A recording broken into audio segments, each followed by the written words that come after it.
Hello, everyone. Hi, everybody. Here is a little extra episode for you. Lots of people have been wondering what our plans are for next year, Yeah. where we are Yeah. right now. And we just want to take a little look back and reflect on the journey so far and share some exciting news with you and plans for next year. Yeah. Well, this year. Cool. Yeah. So there's some big announcements in this episode that you probably don't know. Over to you. What do we start There with? you go. So, where did we leave from? Okay, so we just for those of you who are new to the channel, we bought this boat on the south coast of England. Yes. In a place called Dartmouth, and it had been ashore in Gampton Creek, and we sailed her back to North Wales, which is where we at the time lived and had a house on the Llyn Peninsula, and we spent a year doing her up. So we left Carnarvon, which is our hometown, Yeah. and we sailed from Carnarvon first of all to Deganwy, and there's a big question mark over why did we go to Deganwy? Why did we go north, not south? And it's because we knew that there was a problem with our long-range diesel tank. Yeah.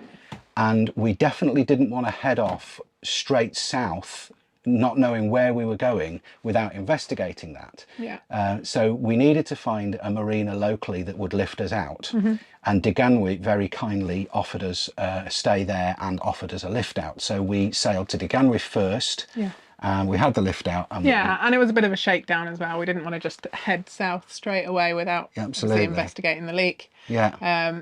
But leaving Carnarvon, even though we went north and just somewhere else in Wales, That really marked the beginning of our journey. yeah, we actually kind of left our home port. We'd been there for a year. We'd had a baby. We'd done loads of work on the boat. Yeah. We'd moved aboard, moved back off the boat, back on the boat. Yeah, exactly. So that was the point at which we were like, that's it, we're living aboard now, and we no longer have a house, we're just boaties. And we were fortunate enough to find Deganwy so accommodating and so helpful. They lifted the boat out, and we were able to repair the keel, which has been sweet and been. And we still had a car at that point, and we were house sitting for friends. Yeah. So we were still driving up and down to North Wales. So it still didn't quite feel like we'd completely left. No. But it was like a massive step. Huge step. And it was very emotional leaving Carnarvon, even though it was just. And we were in Deganwy for how long? We were there for a couple of months. In the end. And then when we finally set off from Deganwy, that was the really big kind of, right, we're going now. Yeah, and we need to talk about Deganwy.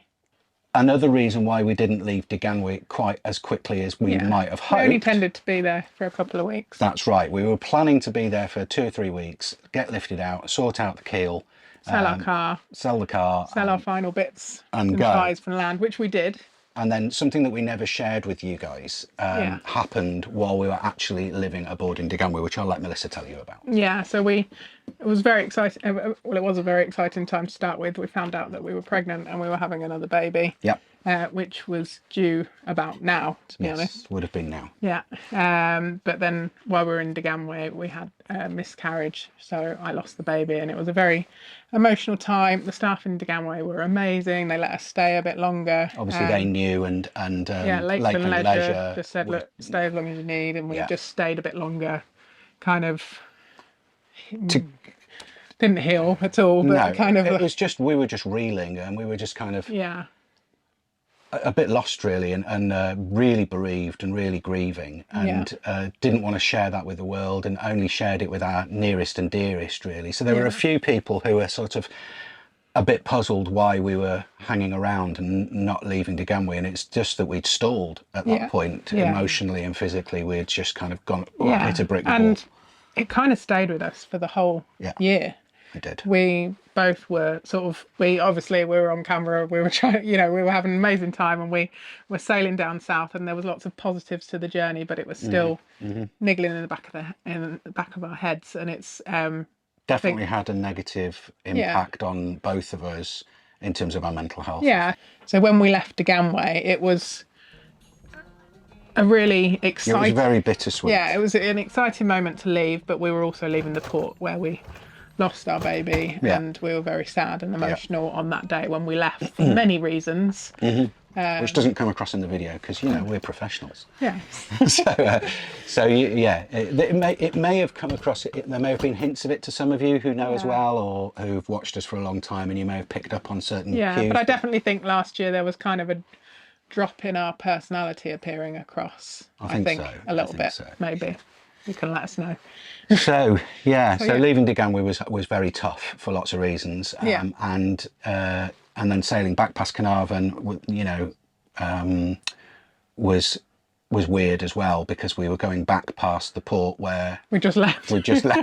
Yeah. So but we carried along the north coast. We sailed past Porthincline, which is where it's our local beach. Yeah, our local beach where we've got lots of fond memories of walks and dog walks. And so it was the beach that was 2 miles from the house that we had. Yeah, so it was the beach that I pretty much went to most days. And I was, you know, I knew all the guys on the RNLI lifeboat there at Porthincline High, Ken and Owain, everybody there.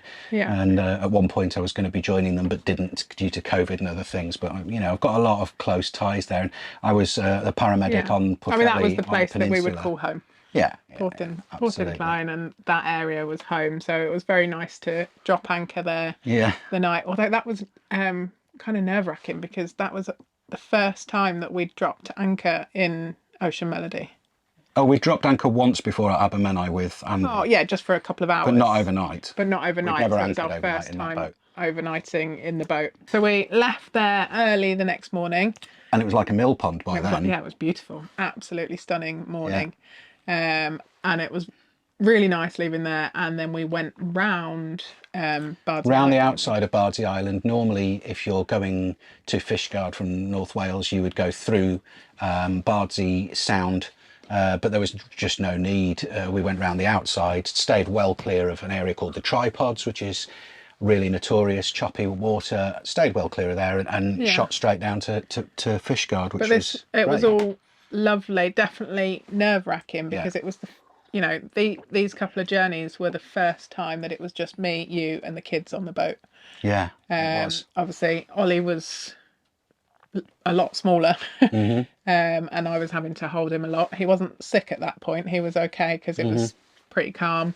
And you and Jack did a lot of helming. I managed to get some. But we got no autopilot at the time. We had no autopilot, so we were hand steering the whole way. But it was just really, really nice just to have some time, just the four of us out on the boat. Yeah. And then we arrived in Fishguard.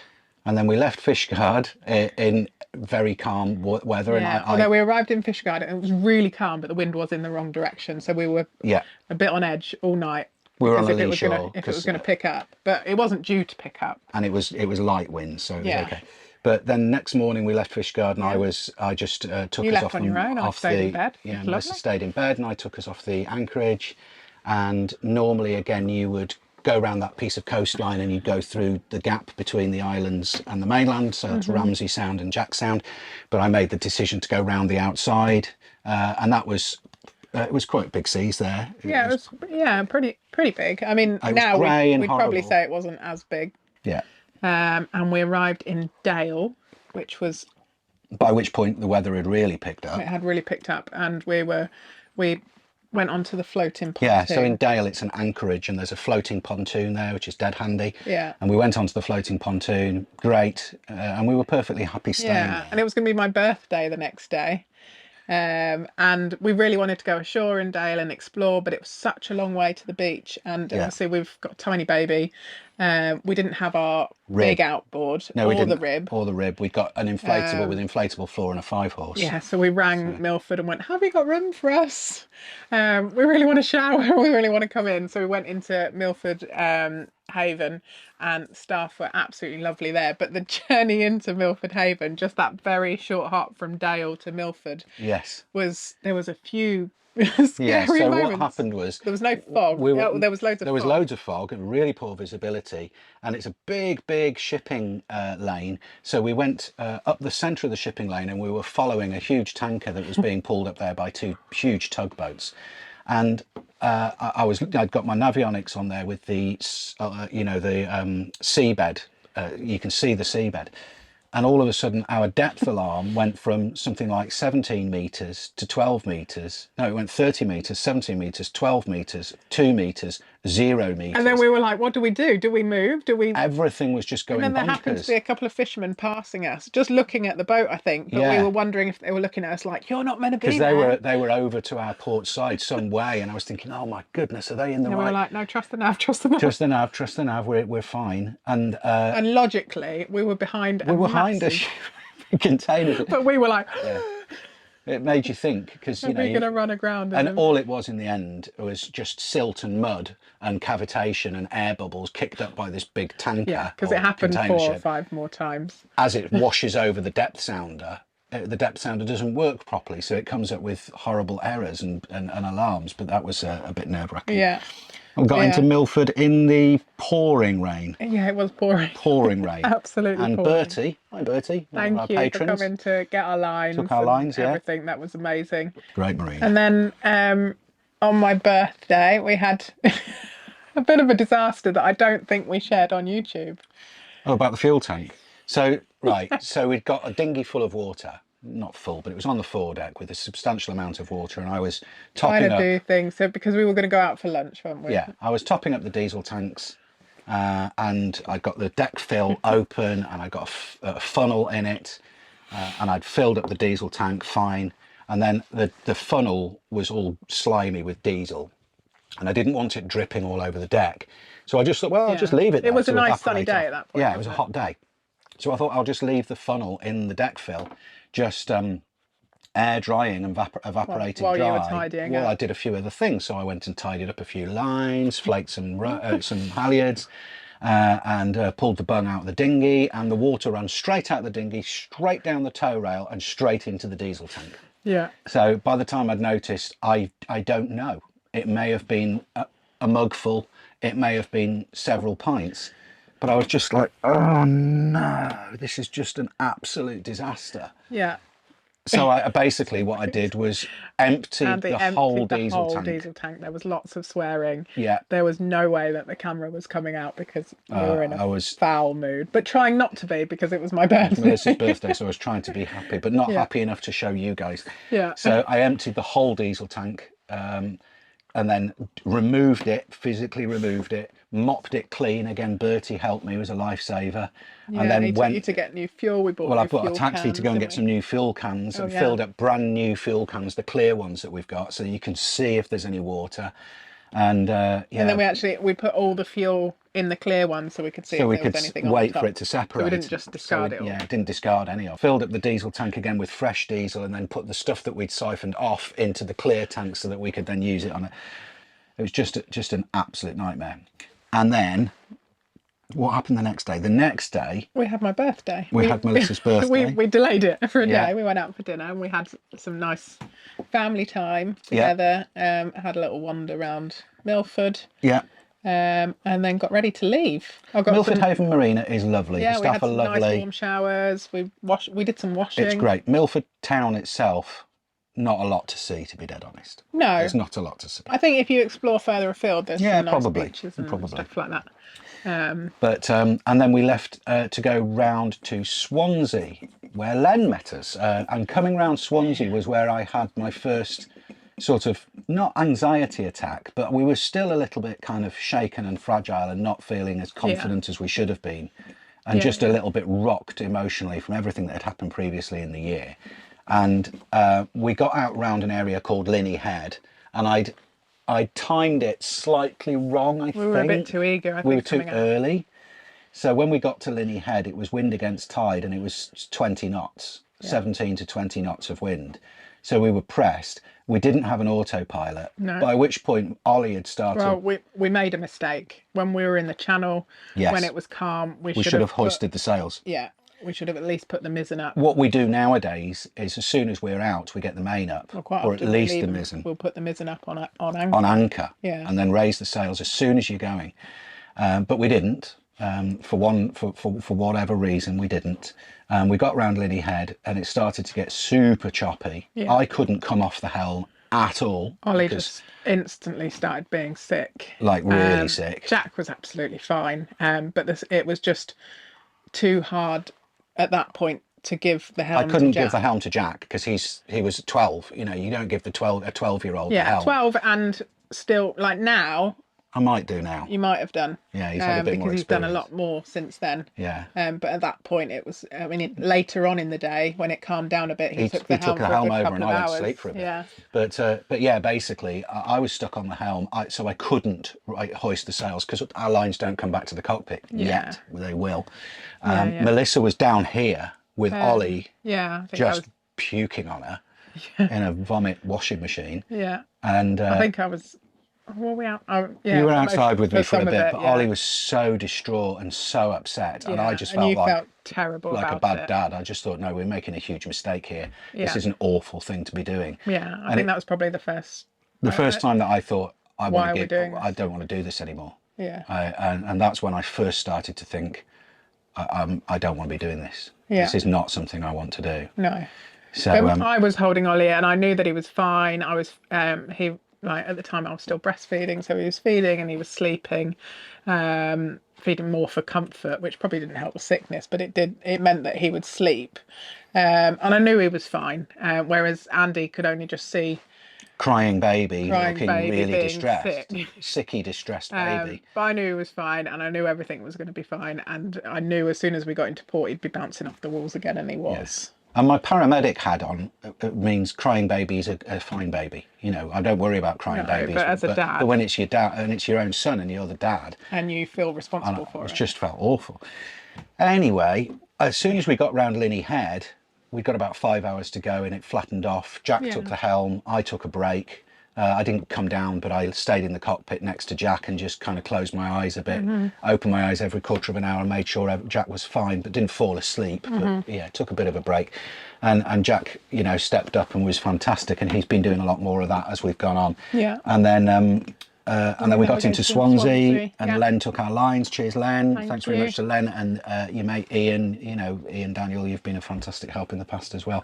Didn't get to see Ian that time, but got to see Len. And then after that bit of anxiety, we decided that we wanted needed some moral boost. We needed some some support on the boat, morale boost. Yeah, and so many people had sort of. I think part of the anxiety as well is people were talking so negatively about the Bristol Channel and why are we sailing up there, and we wanted to do pretty much the whole coast of North Wales, of Wales, not North Wales, but we wanted to do pretty much the whole coast of Wales. So we wanted to go all the way from Conway all the way around to Cardiff. And that's what we wanted to do. But loads of people were like, why are you sailing up the Bristol Channel? I would never sail up the Bristol Channel. So I think that those nerves that really kind of got to me. So I rang Penarth and said, can I get some advice about the passage in and the passage through the Cardiff barrage? Yeah. And they put me on to Stuart, who's a local sailor skipper there, and he actually came down and jumped aboard with us for the day. Yeah, and ironically, it was a mill pond flat calm. Mill pond flat calm day. But even so, his knowledge meant that we could go on the inshore route through certain places that I would have gone round the outside, yeah, and it way would have outside. taken us a lot longer. And with Stuart there, it was like, no, you're all right. Crack on, go through the inside route. Like, really? And he said, yeah, that was great. And thank you again, Stuart. It was great to have you on board. We've still got your hat, by the way. He left his baseball cap on here, and we've still got it. Get in touch, Stuart. We'll post it. We should just post it back to Penarth, I suppose. Although I'm going to Cardiff soon. Oh, of course. Yeah. We'll drop it off. Right. So that put us in Cardiff, in Penarth, which is next door. It's the next town to Cardiff, and they're on the same patch of we were in water. one of the boat folk marinas in Penarth, and it was lovely. And amazing. We were spoilt with sunshine while we were there. It was like baking hot. Arrived abroad. Well, probably not quite, but we made some good friends there as well. Yeah, we had some neighbours that had kids, a little girl on the boat. And Ollie was playing with their paddling pool, and we went. They got a big Formosa or something, hadn't they? An Irwin 51, I think, or something, or 52. It was huge. But that was really nice for Ollie and Jack to go and socialise with some other people. We got some shopping in. We did some jobs. David dropped off the diesel tank. We were there for a week. So much got done in that week. Yeah, so that's where we met David, and Gavin and I made the plywood tank for the keel. and I dropped that off with David, and David took the plywood one away and has since made our stainless steel one, which is awesome. Incredible. Yeah. And then gone on to do the bow Other things, roller yeah, and yeah, just yeah. amazing. So that was really nice. We got to see our friends Andy and Liz. Mm-hmm. And then when it came to leave there, Andy and Liz says, we're going to Uxbridge Bay. Do you want to come? So we buddy boated with Andy and Liz to Uxbridge Bay, which is a great anchorage, by the way. And we stayed there a few nights, didn't we? We stayed there Two or three? nights. One night with Andy and Liz, and then another night. Was it only on our one own. more? Yeah. Yeah. But when we arrived there, that was when sort of things started to feel a bit more positive. For They a bit. did. I know there was other lows, but it was really nice. The sun was shining. There was a beach. We got to, Jack and I were playing on the paddle boards, and Ollie was running around on the deck, and it just kind of felt that we were finally kind of living. It was only a couple of nights, but living properly at anchor in some nice weather in the summer. I think what affected me at that point was the fact that since our sort of the horrible experience around Linney Head, I then had Stuart he got my back on the way into Penarth, and I was buddy boating with Andy on the way from Penarth to You were Oxford. just thinking about the and next then the bit. next bit, I knew I was on my own again. Effectively, I'm not, because I've got amazing Melissa with me, but the responsibility lies heavy on my shoulders. And, at that point, Yeah. Jack and I were having fun. Ollie was having fun. I was just but Andy was still struggling just a bag really of with nerves. nerves and anxiety and worry, and what if when we leave here tomorrow it's horrible and Ollie's puking again, and I'm not sure I want to be doing this. Yeah. I just don't know if this is something I really want to do, given what we've experienced. Which I was really enjoying it, but it was putting a bit of a dampener on You were things considering for me. giving up then, weren't you? Well, obviously, I want the family as a whole to be happy, and it's a shared dream of ours. But if one's not enjoying it, then we've got to discuss. Carry on if somebody wants to stop. Yeah. So but I know Andy very well, and I continued to push him. Rightly or wrongly, I don't know, but he probably didn't like me. But I was like, we're doing the next bit. Yeah. Let's carry on. Let's just get to the next port. Let's just get to the next And the port. sail to Lundy was fantastic, but the anchorage was not good again. So sailing to Lundy Island, down the Bristol Channel, everything was lovely. We managed to get all the sails up, and just sailed pretty much the entire way. We actually sailed because a lot of the journey we had motored a lot because the weather just hadn't been right. The timing hadn't been right, but it was nice. I think it was the first time for an extended period that we actually managed to turn our engine off. Yeah. Well, the thing is, if you're not from around this part of the world, you will have noticed on our videos that a lot of the marinas have lock gates, because the tidal range is so vast that they have to have a lock gate like you would on a canal to keep the water into the marinas. And if you miss that lock gate, you are in big trouble, because the tide's going to go out and you're going to be on your side on a sandbank. Yeah. So you sort of make a mental calculation, or not even a mental calculation. You look at navionics and you go, oh crap, if we turn the engine off and just sail and our speed drops to 4 knots, we're not going to get there in time. We're just not. So you have to turn the engine on. Yeah. So again, a lot of comments have been, why are you motor sailing so much? And I totally get it. If you're in a part of the world where it doesn't matter if you arrive there 5 hours late. Yeah. If you're in the Caribbean, you're in the Med, it doesn't matter. You can just sail at 3 knots and you just get there when you get and there. And it's short hops as well. Yeah, if you're only doing 25 miles. Yeah, I mean, if it's like a 2-hour sail at 5 knots and you've got 6 hours to do it in, then it doesn't matter. But when you're right on the limit, you're doing a 12-hour, 14-hour day, and you've got to maintain 6 knots. Yeah. And if you drop below 6 knots, you are locked out. The anchorage at Lundy was beautiful, but once again, it was like, oh, you don't want to anchor in Lundy, this and that. But we wanted to go there, and we went there and we anchored. We didn't manage to get ashore, and we knew we were only there for the night for the timings to get into Padstow. That was great. It was very lumpy. But it was fine. The following day was great as well. Yeah, the following day was great. Ollie was a tiny bit sick on the following day, not a lot. Well, when we were coming into Padstow over the Doom Bar, it's just before you get to the island coming in, it was quite choppy there. It was when we were like in the Bristol Channel and we sort of had the tide that way, the wind that way, and the boat was doing a lot of that. Oh, right, okay. But he was all right. He wasn't as bad as he was. A bit motion sick. Yeah, it wasn't as bad as the last time. But that was a nice sail. We had some sailing in for that. We had to put the engine on at the last Yeah, just to go point. up the river. Well, no, just to get there in time Right. for the Okay. last couple of hours. Remembers better than me. Yeah, my memory's better than his. So and But then we that got was a to really nice Padstow. day. Padstow is gorgeous, Yes. if you like. Yeah, yeah. But coming into Padstow, we nearly ran aground. We didn't put on YouTube either. No, we didn't, did we? We There's a didn't. Well, we sandbar didn't that nearly I run didn't aground. look at. We kind of did. Somebody, the The radio does. They I were- went, Ocean Melody, if you continue going that direction, you are going to go aground on the city bar. hard to port. Hard to part. I was like, oh crap. So Because I was faffing around with sails, and we should have both looked at the. well, I'd been into Padstow before, Yeah. and obviously I'd been in a much higher state of tide in a boat with a much shallower draft. Yeah. And this was a half tide in a boat with a deep draft, and Yeah. it was like. And oh, I was taking the sails down. It was all a bit frantic arriving into Padstow because I'd never been in there before. Yeah. And I didn't realise how quickly it was going to come up round that corner, and I was like, ah. There we are. So, but we it got was in, fine, and it was fine, and we tied up against the wall, and it's gorgeous, but it's busy. Padstow is a honeypot. Yeah. So once you get there, it's lovely, and there's no real reason to leave because it's quite nice, although it's very touristy and very busy. But also finding a weather window to get out of Padstow. Oh my goodness! I think we were there 11 days. Yeah, we were there 11 days, and pretty much every boat that arrived around the time that we arrived Stayed for 11 stayed days. for 11 days. A couple left like a day or two before us. Was that crazy Dutch couple?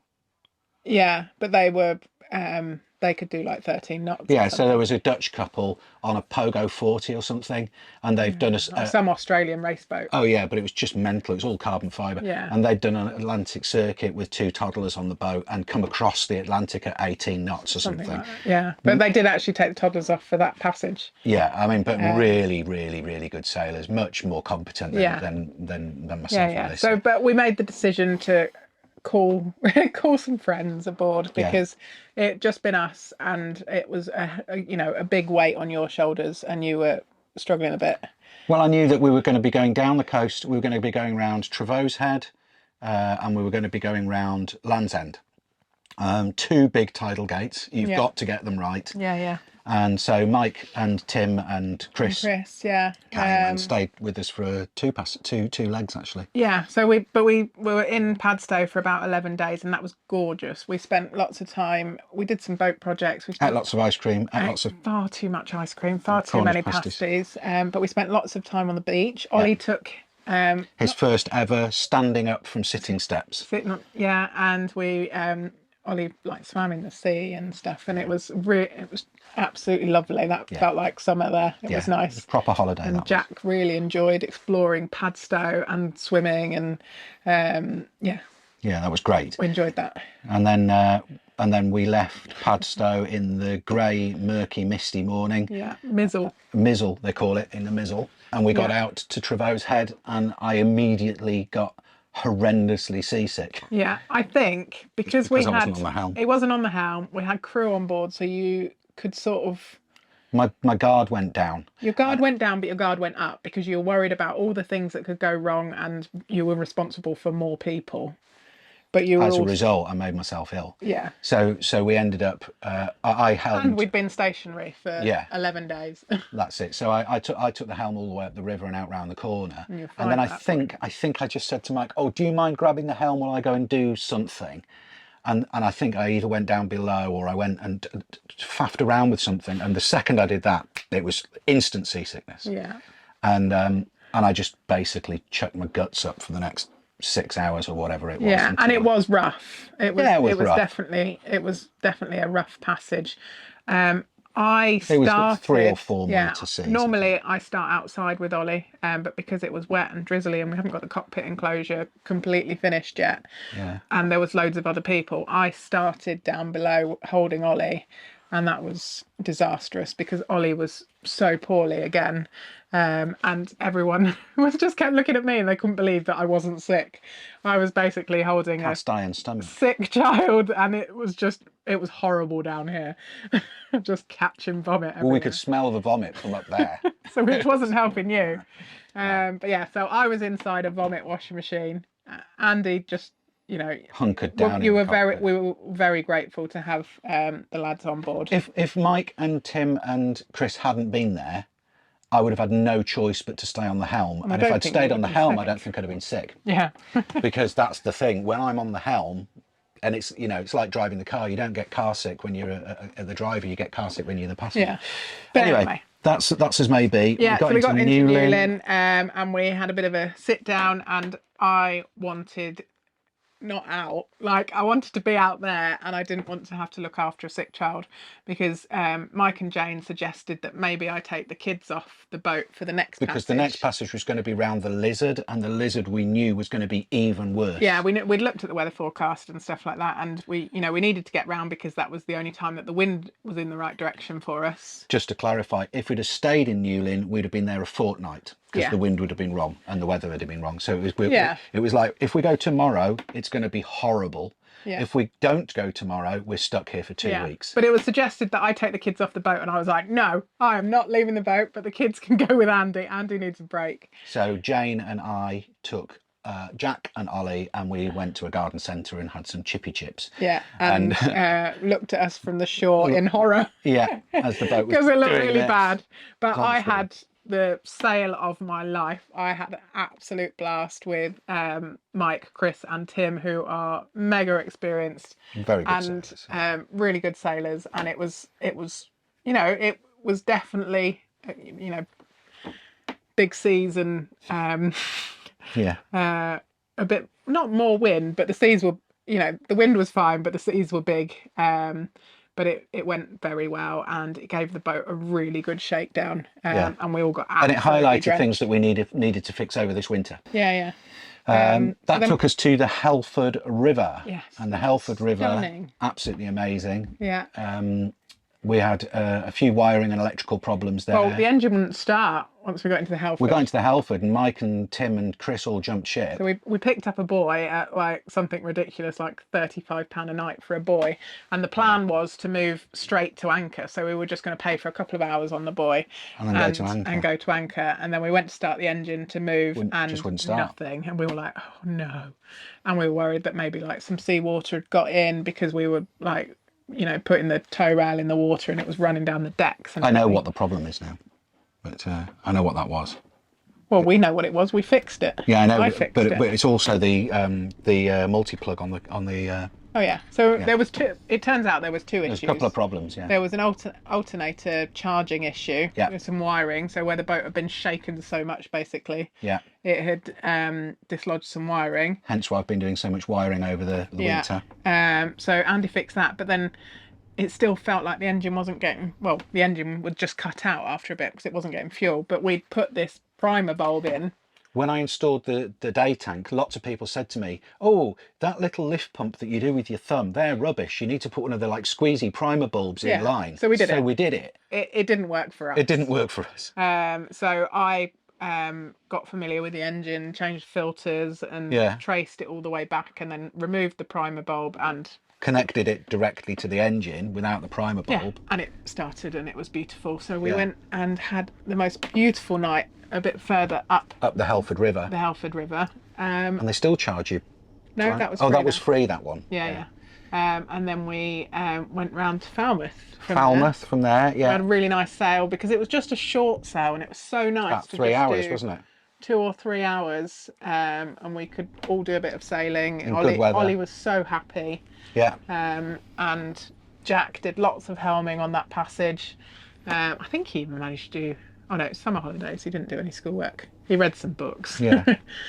We got into Falmouth Yacht Haven. Again, really nice. Can't recommend it enough. Lovely. And Falmouth was a really great stop for the fact that we could provision there. We went to a shop that some of you may be familiar with called Trago Mills, and I bought some carpet, and we got a load of projects done. And we met but Peter you weren't and Nikki. feeling well.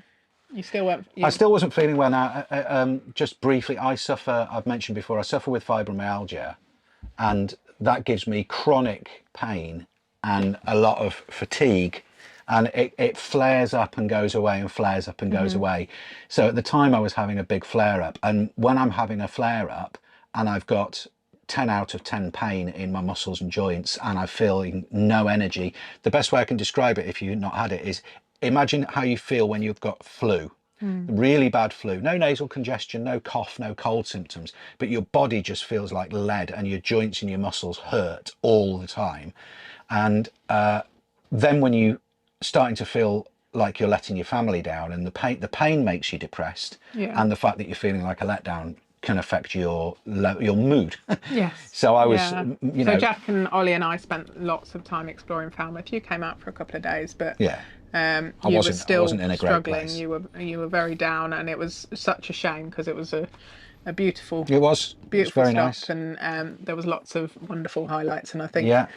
We you know, met Peter and Nikki, met- who gave us our marine radio, which is lovely. yes, and had some post delivered Delivered to there them, and it was stuff. great. And it was really nice. And then Ben, our dear friend, joined us because he has a boat in Falmouth. Yes. And we went off and anchored for a night in the river. Yeah, further up after the a river, week at a in the place yacht called haven. Turnaware Point. Yeah, which was really lovely. That was a beautiful evening at anchor. And I think from that point, although you still weren't feeling great, things did actually start really picked up then. getting really positive. We were a little less depressed in general together. Well, the other thing that happened was I managed to get a prescription then for some medication for the When you started that, fibromyalgia, wasn't it? and that was a some new game payments, changer. yeah. That was a game changer. Yeah. I got onto my GP and got some proper medication for the fibro and some proper medication for the pain. Yeah. Absolute game changer. Yeah. And I'm a different person. Yeah. And I mean, you are absolutely a different person, and it has made a huge difference. But also, what made a huge difference was just coming around the Lizard. From then onwards, The sailing was much better. and the sea has just been so much nicer. And I think we just needed that. It's fine to get battered, but sometimes you just need to enjoy sailing and have we'd some had really Annie nice Head, days. which was really hard. We'd had the anchorage at Lundy, which was hard. Yeah, there We'd was had loads of Trevose Head, which tough was bits. hard. So it was so nice when we left the River Fowl and sailed to Foy. Yeah. Is it Foy or Salcombe? Falmouth to Foy. Yeah, Falmouth to Foy. That first day, was that the Spinnaker day? No, the second day was second day was Spinnaker Day. That first day was absolutely beautiful. And we thought, perfect. can't get better than this. Can't get better than this. The boys were having the time of their life. Jack was doing lots of sailing and fiddling with sails and stuff like that. And it was just the perfect conditions for Ben and I to really mess about with the sails. Yeah, and we'd had some great sailors on the boat before, Chris and Tim and Mike. But we were just battling the weather. Yeah, we were just in combat mode. We weren't in a position to kind of play and fiddle and find out how the boat sails. And, whereas that was like sweet. Yeah, we could so play with nice. the boat. And we were like, oh my goodness, if tomorrow could just be like this. And we had we arrived in Foy. We had a beautiful night there. I explored early in the morning while they were all sleeping. Got some Ben went and got some croissants, and that was just so nice. And we left Foy and we went out, and it was just even better. It was even better. We got the Spinnaker We got up. the Spinnaker up. We got and the mizzen staysail up. Yeah, although the Spinnaker's too small for the boat, but we were just playing around, and we just had every single sail that we could possibly put up on the boat. Great fun. And it was such fun. And we went into Salcombe, which was beautiful. That was stunning. We went right sort of... Again, another place I'd love to stay more nights. Yeah, we went sort of right up the river, didn't we? Through all the boats and then into this little pool at the end and anchored there. And that was so nice. You almost need to sail down to the south coast of England and then stay here for a year to kind of really explore it. Get here and then spend the whole of the next year exploring. We kind of wish that we'd left earlier, but obviously because of the miscarriage and everything, we didn't leave earlier, and there was bits lots on the going boat on. that weren't ready. Yeah, and we'd been house sitting for some poorly friend who's any of you that watched that knew that my friend had a terminal diagnosis of brain cancer. He has been given the all clear, and I'm actually going to house sit their house in a couple of weeks for 2 weeks while they go to Tenerife, because he's just recovering from all the treatment. But at one point they've given him weeks to live, and they've given him the all clear. We're just thrilled that we managed to help them over that winter and look after their house while he was off having treatment, and I mean that's amazing. But that's a sidetrack. So where were we? Salcombe, beautiful, stunning, lovely. Salcombe to Torquay was great. Yeah, Salcombe to Torquay was really good. Although we went a long way out. We went a long way out to sort of get battle back in again. really good sailing. We were like, if we go out, then We'll we have a can. fantastic tack out and then a fantastic tack in. And then as soon as we tacked in, the wind had gone and gone, and we just had to motor in. But then we spent 2 weeks, I think, 2 weeks in Torquay, yeah. With our wonderful friends Mike and Jane. Their boat was there at the time. Yeah. So we had lots of wine and dinners with them. Yeah. Got some boat jobs done. Yeah. And explored Torquay, which is an interesting place. It is. It's a quaint little. There's some beautiful parts of Torquay and some not so beautiful parts of Torquay, but it's great. Nice. It's definitely worth visiting. The marina's fine. So yeah. So and then our next leg to get here was around Portland Bill. Yeah. And by that point, your nerves were a lot better. Yeah, much better. I was feeling you have way medication, much better myself. But we were very aware that we had to get the timings right for Portland Bill. Portland Bill is lethal if you get it wrong. And there's been hundreds of ships sunk and hundreds of good, boats with good skippers have got it wrong. Yeah. We looked at the timing to go one particular day when the weather was good, and the timing would have put us going round Portland Bill in the dark or dusk. Yeah. And I just didn't feel comfortable. No, and you can go offshore and avoid it, but it's a long way out, and then you're in the channel. It adds a lot more. It adds several hours to go round because you've got to go sort of 7 or 8 And we miles really wanted to go on the inshore passage because it looked amazing, and I mean it's a spectacular place. We haven't taken you up there yet, but we will. We will. From the shore. It is absolutely mind-blowingly picturesque. So Mike jumped aboard with us. Yeah, because he's been through here several times, and it was flawless. I'd done all the nav, and I'd done all the nav, and I'd done all the the headings, all the rest of it. I think we hit about 12 knots going through the Bill. We did, yeah. Yeah. And it gave me a confidence boost because my nav was on the money. It was absolutely bang on. In the end, Mike didn't need to do very much, although he always does. He runs around like a lunatic when he's on the boat. You can't stop him. But but we'd have been fine. And Mike said to us, "You'll be fine. What are you worried about? You'll be fine." And he was right. We would have been fine. Yeah. And then we arrived into Portland. We had a wonderful welcome from the staff here at Boatfolk. Yeah. And it was really nice. And we had the most incredible showers when we arrived. Yeah. I think that made us decide that we wanted to stay for winter. How nice the people are here and how lovely the marina is. Everybody's friendly. It's a real sense of community.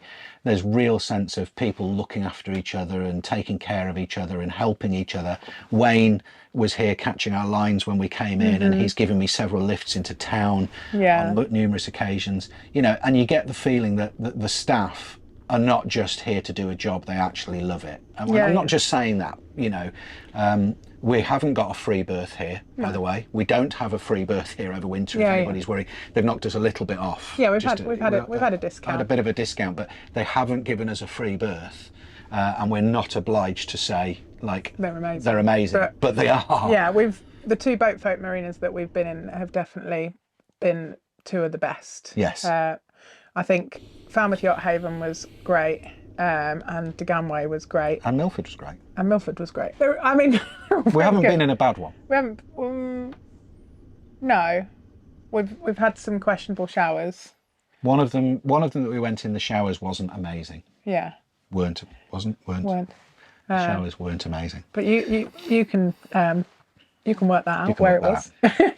But no, we got here and we quickly decided that we wanted to stay here for winter.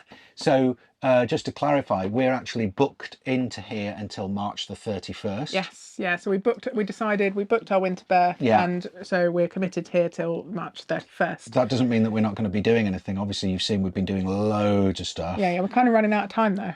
Right, go on. Nearly the end of January. It is, yeah. So we've got 2 months. We've got February and March, and to get the boat back ready and do some shakedown sails. And I, as you may have noticed, have been away a lot because my dad, my stepdad, he is, but he's been in my life since I was 2 years old. A wonderful character, has sadly. He's not been officially diagnosed, but it looks like he's got very sort of rapid onset. Very severe dementia overnight. So he actually got taken into hospital with gallstones, basically, and then they discovered the confusion and the dementia. Yeah. And it'd been like, I don't know, about 6 weeks since I'd seen him.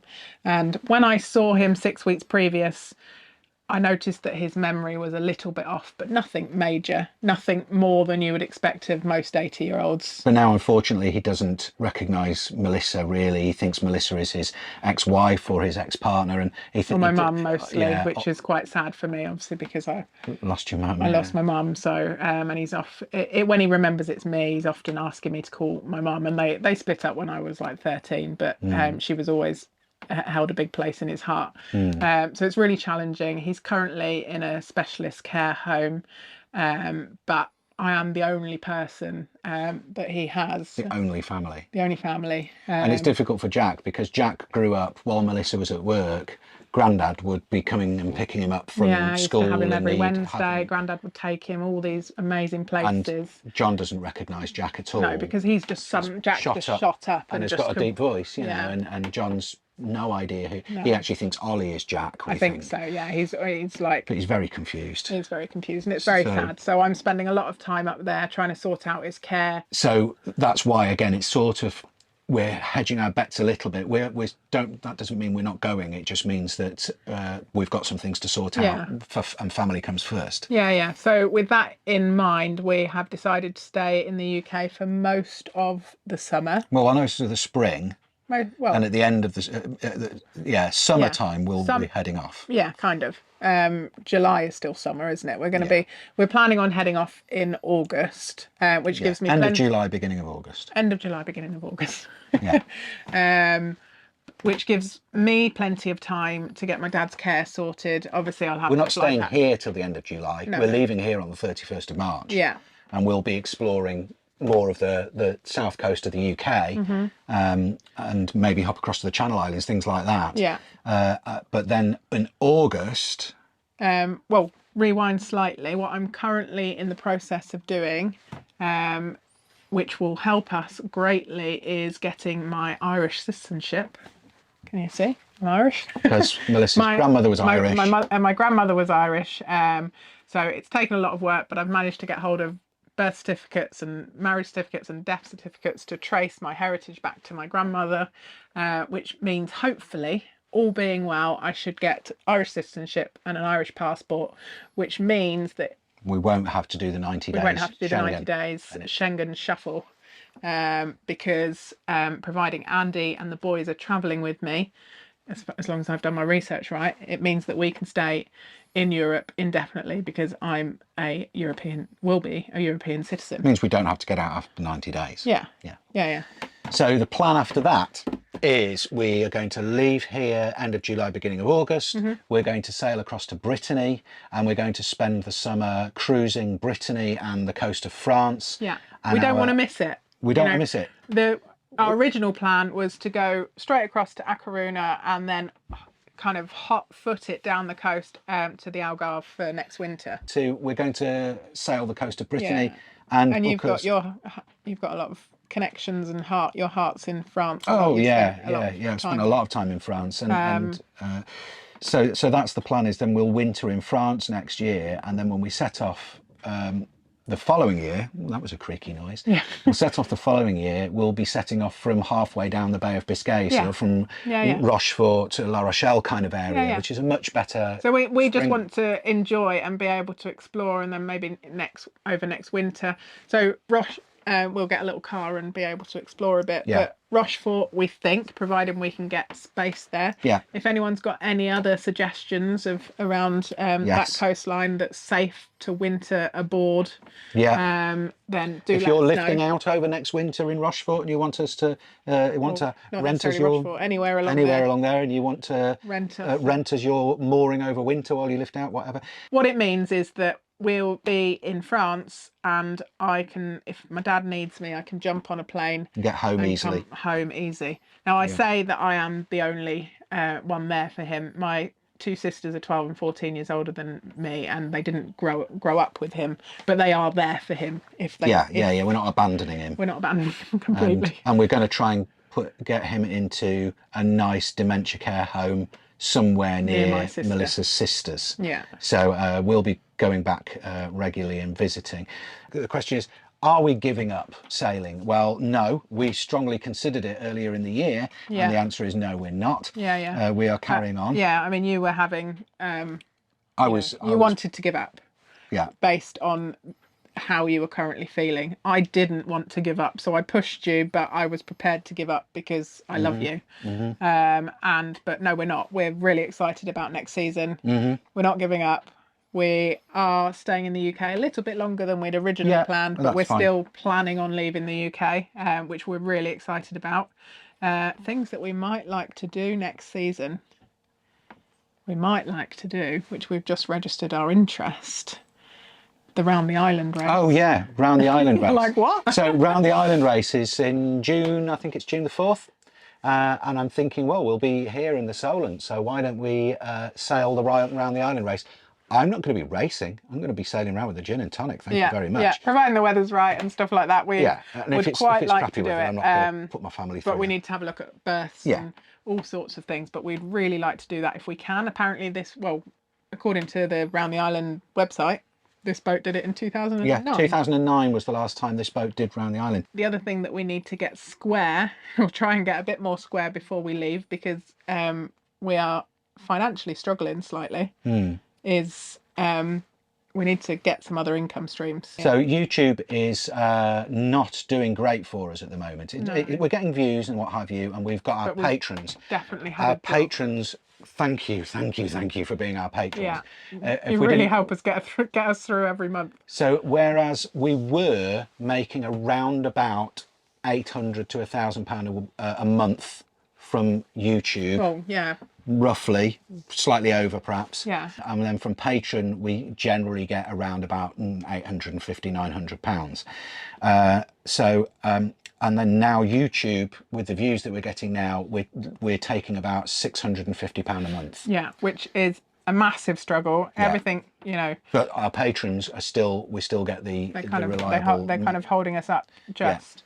And obviously I've had a lot more financial commitments, driving around got like my a dad's maniac. car, which I'm having to put temporary insurance on, and driving up and down the country and putting fuel in the car, and it's been a real struggle. However, we're looking at revamping our Patreon to extend the extra stuff that we put on there and some extra content. So if you wanted to become a patron, there is a free tier as well. You don't have to that you can join it for free, and you get to see some of the posts, and then for $3 you get to see some more for the minimum tier. And then the other thing that we're doing to kind of have an extra avenue stream is we are taking over a marine chandlery online shop called Pro Marine Store. So if you go to Pro Marine Store now, you may remember we bought all our Victron stuff from them, our Acceleron batteries from them. A lot of stuff on this boat we've bought from Pro Marine Store. That's right, and the store would belong to a friend of ours. We're taking it over. And you can't buy anything off it right now because we've only just registered as a limited company. We don't expect to do a great amount of turnover this year. We're just going to get the store up and running, providing life jackets and marine stuff. And then over the next year, hopefully that'll build into something that can support us alongside YouTube. And we're not out to become millionaires from this. We just want to have live a bit more comfortably. a bit of an income from the shop and a bit of an income from YouTube. That's it really. And life has been manic, and my plan this winter was to do lots of boat tours and start up the other channel of doing boat tours, and we still want to do that, or I still want to do that, but obviously I'm up and down the country at the moment, but it is coming. Hence why I've been on my own on the boat so much, doing boat jobs while Melissa's away. I know. But so that is our reflection on the year. It's our reflection on the year. There's been some highs, there's definitely been some lows. We've had loss, we've had grief. But we feel like we've healed during that period. We do. You feel a lot better. Much better. We're not.